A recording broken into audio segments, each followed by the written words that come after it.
भक्तजनों, सादर जय श्री कृष्ण। हमारे YouTube चैनल में आप सभी का बहुत बहुत स्वागत है। मैं हूं आपके साथ आचार्य नीलेश शर्मा।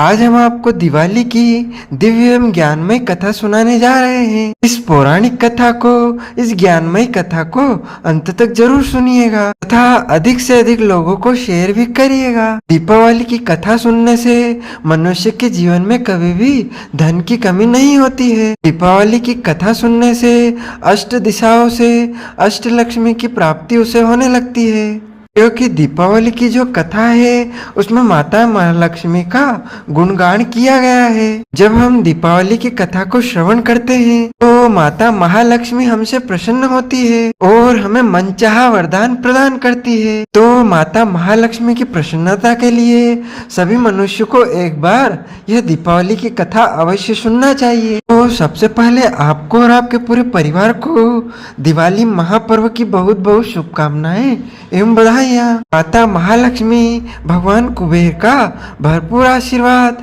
आप सभी के जीवन पर निरंतर बना रहे। आप सभी स्वस्थ रहे, उन्नति करे, प्रगति करे, आगे बढ़े। माता महालक्ष्मी आपके घर में स्थायी रूप से वास करें। आपके घर के दुख व दरिद्रता हमेशा हमेशा के लिए आपके घर से चले जाएं। यानी आपके घर में लक्ष्मी का वास हो, आपके घर से दरिद्रता का, दुखों का नाश हो जाए। इस प्रकार माता महालक्ष्मी और भगवान विष्णु से हम प्रार्थना करते हैं कि दीपावली का जो त्योहार है वह आपके जीवन में खुशियां लेकर आए और आप सभी आगे बढ़े, स्वस्थ रहे, व्यस्त रहे और मस्त रहे। कार्तिक मास के कृष्ण पक्ष की अमावस्या तिथि को दीपावली का महापर्व मनाया जाता है। जितने भी त्योहार हमारे धर्म ग्रंथों और पुराणों में बताए हैं उनमें सबसे बड़ा यदि कोई त्योहार होता है तो वह दीपावली का होता है। और दिवाली के दिन प्रत्येक मनुष्य को माता महालक्ष्मी का पूजन अर्चन करना चाहिए। जब तक माता महालक्ष्मी का पूजन नहीं हो जाता है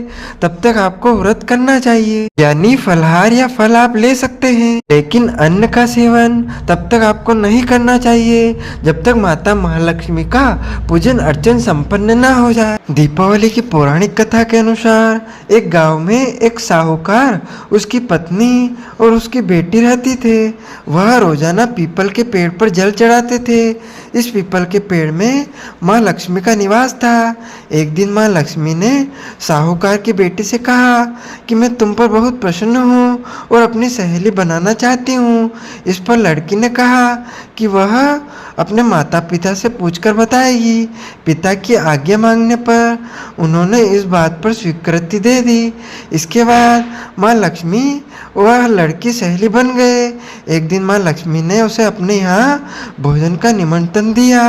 जब लड़की भोजन करने पहुँची तो माँ लक्ष्मी माँ ने बड़े ही अच्छे तरीके से उसका स्वागत किया और सोने और चांदी के बर्तनों में खाना खिलाया। इस दौरान उस लड़की ने भी माता लक्ष्मी को अपने घर आने का निमंत्रण दिया, लेकिन उनकी आर्थिक स्थिति ठीक नहीं थी, इसलिए वह इस बात को लेकर उदास हो गई कि वह माँ लक्ष्मी का स्वागत अच्छे से कैसे कर पाएगी।